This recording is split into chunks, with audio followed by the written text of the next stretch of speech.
Assalamualaikum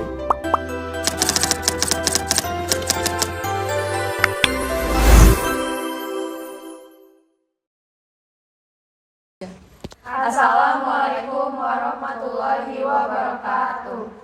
Kami dari kelompok 3 akan memaparkan hasil diskusi kami mengenai review jurnal berkaitan dengan teori komputer. Sebelumnya, perkenalkan nama saya Nadia Salsabila dan rekan-rekan saya. Saya Kaira Oktardana. Siti Ramadhani. Saya Amelia Putri Ramadhani. Saya Bella Anggita. Saya Cynthia Rahmatina. Saya Anastasia Putri. Saya Valentina. Saya Zahra Amelia. Saya Novis Nani. Saya Kathleen Jasya Milano. Sebelumnya, kami juga berterima kasih kepada Ibu Dwi Dharma Puspitasari, SE-MSI. Definisi teori Schumpeter. Teori Schumpeter atau teori inovasi adalah konsep ekonomi yang digagas oleh Joseph Schumpeter. Menyatakan bahwa pembangunan ekonomi didorong oleh inovasi wirausahawan melalui proses penghancuran kreatif atau creative destruction.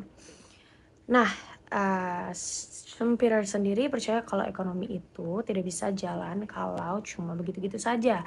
Nah, kenapa dipanggil creative destruction? Itu artinya untuk maju, kita harus berani meruntuhkan cara-cara lama yang sudah kuno untuk digantikan dengan inovasi yang lebih baru atau yang lebih segar gitu. Jadi inovasi menurut Schumpeter bukan cuma bikin barang baru, tapi bagaimana wirausahawan berani mendobrak pasar dan menciptakan pertumbuhan yang bergerak maju, bukan sekedar bertahan di zonanya atau di zona nyamannya begitu. Review jurnal pertama dengan judul Kritik atas Pandangan Inovasi Kewirausahaan J.S. Komputer dengan nama penulis Rijal As-Siddiq Mulyana, Jurnal Pendidikan Ekonomi, volume 11 nomor 3 tahun 2023. Ringkasan isi bagian permasalahan. Wirausaha menurut Adam Smith adalah individu yang bekerja secara mandiri dengan hasil yang tidak pasti.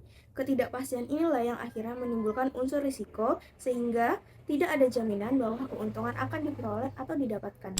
Penelitian ini bertujuan untuk mengkaji serta memberikan kritik terhadap konsep inovasi kewirausahaan yang dikemukakan oleh Schumpeter. Penulis ingin mengidentifikasi keterbatasan teori Schumpeter dalam praktik kewirausahaan modern dan memberikan komentar kritis terhadap relevansi teori tersebut.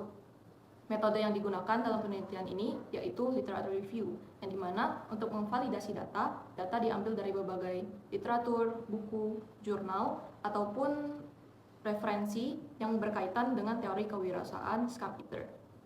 Adapun kekuatan yang kami dapatkan dari jurnal ini, yang dimana tujuan dan fokus utamanya terdapat pada kritik terhadap teori Schumpeter. Metode penelitian yang digunakan membuat kajian bersifat teoritis, serta data yang disajikan menjadi kuat dan mendukung analisis. Juga ada kontribusi berupa kritik sekaligus pengembangan konsep inovasi dalam kewirausahaan. Kelemahan dari penelitian ini masih memiliki beberapa keterbatasan, di antaranya hanya berfokus pada studi literatur tanpa didukung oleh data lapangan. Selain itu, tidak adanya data empiris membuat argumen yang disampaikan kurang memiliki penguatan yang lebih konkret. Pada beberapa bagian, analisis yang dilakukan juga masih kurang mendalam dan belum menggali secara komprehensif. Beberapa pembahasan cenderung bersifat deskriptif dan belum sepenuhnya analitis.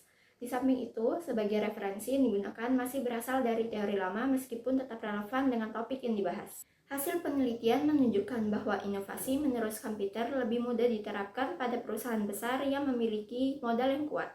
Karena Schumpeter berfokus pada penekanan inovasi, sehingga kurang memperhatikan resiko yang dihadapi oleh pelaku usaha. Selain itu, teori Schumpeter juga kurang mampu menjelaskan pelaku usaha tradisional yang tetap dapat bertahan tanpa adanya inovasi yang besar. Kesimpulan dari jurnal ini menunjukkan bahwa teori inovasi dari Schumpeter memiliki pengaruh yang besar dalam menjelaskan peran inovasi sebagai penggerak utama pertumbuhan ekonomi melalui konsep creative destruction. Namun, dalam praktiknya, teori ini memiliki beberapa keterbatasan. Inovasi tidak selalu dapat diterapkan pada semua jenis usaha, terutama usaha kecil yang memiliki keterbatasan sumber daya. Selain itu, teori ini juga kurang memperhatikan aspek risiko yang melekat dalam proses inovasi. Di Di sisi lain, terdapat pula pelaku usaha yang tetap bertahan dengan cara-cara tradisional tanpa mengandalkan inovasi. Oleh karena itu, teori komputer perlu dikembangkan agar lebih sesuai dengan kondisi kewirausahaan yang beragam dan dinamis di era modern. Saya akan mereview jurnal kedua yang berjudul Pengembangan UMKM Kuliner melalui pendekatan Business Model Innovation atau BMI Kota Bogor yang ditulis oleh Vera Clara Simanjuntak, Dadang Junaidi, dan Dadi Muhammad Hasan Basri yang dipublikasikan melalui Jurnal Economicus volume 16 nomor 1 tahun 2025. Latar belakang jurnal ini yaitu UMKM kuliner memiliki peran sangat penting dalam perekonomian, namun menghadapi persaingan yang semakin ketat sehingga membutuhkan inovasi dalam model bisnis. Pendekatan Business Model Innovation digunakan untuk meningkatkan daya saing dan keberlanjutan usaha. Penelitian ini bertujuan untuk mengetahui bagaimana pengembangan UMKM kuliner di Kota Bogor melalui pendekatan Business Model Innovation atau BMI serta menganalisis pengaruh inovasi terhadap kinerja UMKM. Fokus utama penelitian ini adalah melihat sejauh mana inovasi model bisnis mampu meningkatkan daya saing dan keberlanjutan usaha pada sektor kuliner. Subjek penelitian. Subjek dalam penelitian ini adalah pelaku UMKM kuliner yang berada di Kota Bogor. Penelitian melibatkan 100 responden yang dipilih menggunakan teknik purposive sampling, sehingga sampel yang digunakan dianggap mewakili karakteristik pelaku usaha kuliner yang relevan dengan tujuan penelitian. Metode penelitian ini menggunakan pendekatan kuantitatif dengan metode analisis regresi linier berganda yang diolah menggunakan perangkat lunak statistik. Variabel yang dianalisis meliputi sumber daya model bisnis, strategi model bisnis, inovasi, dan kinerja UMKM.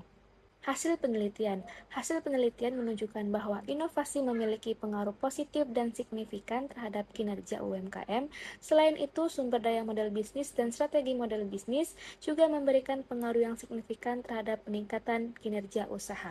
Hal ini menunjukkan bahwa semakin tinggi tingkat inovasi yang dilakukan oleh pelaku UMKM, maka semakin meningkat pula kinerja, daya saing, dan keberlanjutan usaha yang dijalankan.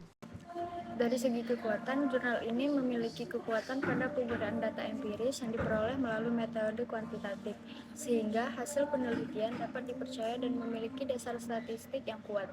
Selain itu, penelitian ini juga relevan dengan kondisi nyata UMKM di Indonesia, serta mampu menunjukkan secara langsung peran inovasi dan meningkatkan kinerja usaha. Kelemahannya yaitu dari penelitian ini terletak pada ruang lingkup yang terbatas hanya pada wilayah Kota Bogor, sehingga hasilnya belum tentu dapat digeneralisasi ke daerah lain. Kesimpulannya yaitu inovasi model bisnis terbukti penting dalam meningkatkan kinerja dan keberlanjutan UMKM, sehingga pelaku usaha perlu terus beradaptasi dan berinovasi. Baiklah, selanjutnya mereview jurnal yang ketiga, dimulai dengan latar belakangnya. Pertumbuhan ekonomi merupakan indikator kesejahteraan daerah yang diukur melalui PDRB. Pandemi COVID-19 sempat menurunkan ekonomi Indonesia, namun mulai pulih sejak tahun 2021. Meski begitu, Jawa Tengah masih memiliki pertumbuhan yang relatif lebih rendah. Oleh karena itu, perlu dianalisis faktor-faktor yang mempengaruhinya seperti inovasi, SDM, dan investasi. Kemudian, tujuan penelitian menganalisis dampak ekonomi kreatif, indeks inovasi, investasi tenaga kerja, dan indeks pembangunan manusia atau IPM terhadap pertumbuhan ekonomi menggunakan kerangka teori komputer. Dan juga ada subjek penelitian. Jadi, data ekonomi sekunder yang mencakup indikator pertumbuhan, inovasi tenaga kerja, investasi, dan IPM dalam skala sistem ekonomi luas. Jadi juga ada metode penelitian, jadi menggunakan pendekatan kuantitatif dengan teknik analisis, regresi, kuantil untuk melihat dampak variabel pada berbagai level distribusi. Terus juga ada hasil penelitian, jadi ekonomi kreatif, indeks inovasi, dan investasi ditemukan tidak berpengaruh signifikan terhadap pertumbuhan ekonomi. Tenaga kerja dan IPM memiliki pengaruh positif dan signifikan, menunjukkan bahwa kualitas sumber daya manusia merupakan faktor kunci yang lebih nyata kontribusinya saat ini. Adapun kekuatan dari Jurnal yang kami ambil yaitu menggunakan metode regresi kuantil yang canggih dan mengintegrasikan variabel modern seperti ekonomi kreatif. Adapun kelemahan dari jurnal tersebut yaitu hasil penelitian menunjukkan inovasi yang kurang berdampak, kemungkinan karena keterbatasan pengukuran variabel atau kurangnya dukungan ekosistem inovasi yang kuat. Kesimpulan dari jurnal tersebut yaitu pertumbuhan ekonomi di Jawa Tengah dipengaruhi positif oleh Angkatan Kerja dan IPM. Sementara ekonomi kreatif, inovasi, dan investasi belum berpengaruh signifikan akibat keterbatasan SDM, modal, dan regulasi. Saya akan mereview jurnal yang berjudul Pengaruh Pemasaran Digital, Kualitas Produk, dan Inovasi Hijau terhadap UMKM Makanan dan Minuman. Latar belakang jurnal ini ialah perkembangan teknologi digital mendorong UMKM beradaptasi dengan pemasaran digital agar tetap dapat bersaing. Nah, kualitas produk tetap menjadi faktor utama bagi kepuasan pelanggan, sementara inovasi hijau menjadi nilai tambah. Ketiga faktor tersebut penting dalam meningkatkan kinerja UMKM. Tujuan penelitian ini ialah untuk mengetahui literasi keuangan digital terhadap kemampuan digital mahasiswa, serta melihat sejauh mana pemahaman tersebut meningkatkan penggunaan teknologi digital.